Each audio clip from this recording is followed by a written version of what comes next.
Alright guys, welcome to the edition of this class. Today we're building a backend service, that is a backend server to host our HTML file here. So now let's start writing our server. Like we all discussed before, first thing you do is to declare a variable express equals to require require express. Yes.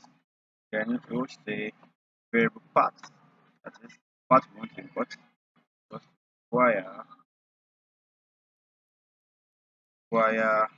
path. Yeah.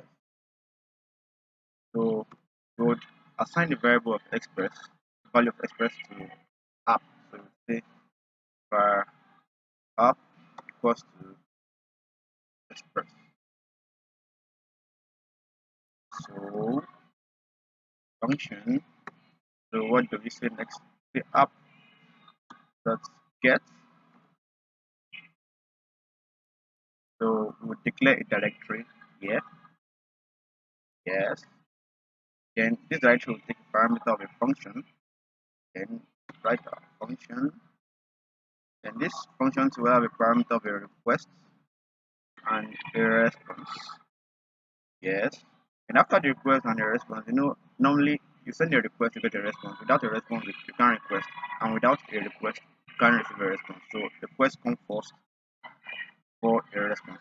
So after our request and response, then we have a function. We're declaring a function. After that, have our curly braces, then which would be response dot send file. The response is sending file to the users. So response dot send file would be then join the path. Of the path dot join. After we join our paths, so we would say path dot join, then directory name. Directory name. The directory name would have a comma, then we would add our path. Then add the strings, then dot, then forward slash. This dot for dot forward this dot and forward slash simply means that we are rendering a path. For you to render a path, the path name should be after dot slash because you are rendering it to a directory. So that would be make dot html. Since this is our make here, so this is the part. This is the HTML file we are rendering. So we render it here. Then we close. So then the semicolon. Then we'll say our app should listen to a port. That the app dot listen to port 5000. Alright. So now let's check and no errors. So now let's run our code. So run without debugging, run against Node.js. So let's wait. You can see our program is running over here. Now let's go to Chrome and visit port 5000. Localhost 5000. Localhost 5000.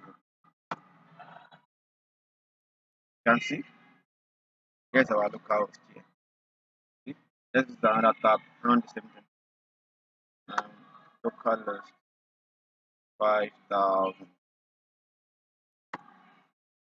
Okay, so then you can see here. Now this is our front end and this is our back end. So now let's do something. We wrote an HTML code here, which is an a function here that is on click of the button. It should do something. Now let's declare that function in our JavaScript now. That is function and click that parameter of message. Then what should this function do? Console dot tag, that would be user submitted a form. Now let's invoke or call the function. That would be clicked and called. can say we call it or invoke it. Now let's rerun. Let's stop our program, then rerun. Let's run it. Let me check this function. Click HTML. Click. All right, that's been called. Now let's run again. Run without debugging and run against Node.js. Let's run it. Now let's go to our browser. Let's use localhost again and localhost 5,000. Now let's can see here, enter our email, things, enter our password. Then let's choose a file. So get our file here, over here, over here. So then you can see this is the work of front end. It's always responsive. Now I choose this file. Now let's click on submit. So on submitted it should change. But now let's go to our backend to see. Let's look at our terminal. Terminal. Okay.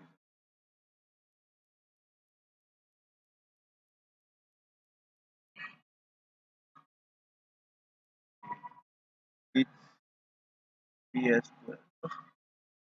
Our terminal should be somewhere in a function. It would actually show us that a user has clicked on the button we are pressed. Now let's refresh it.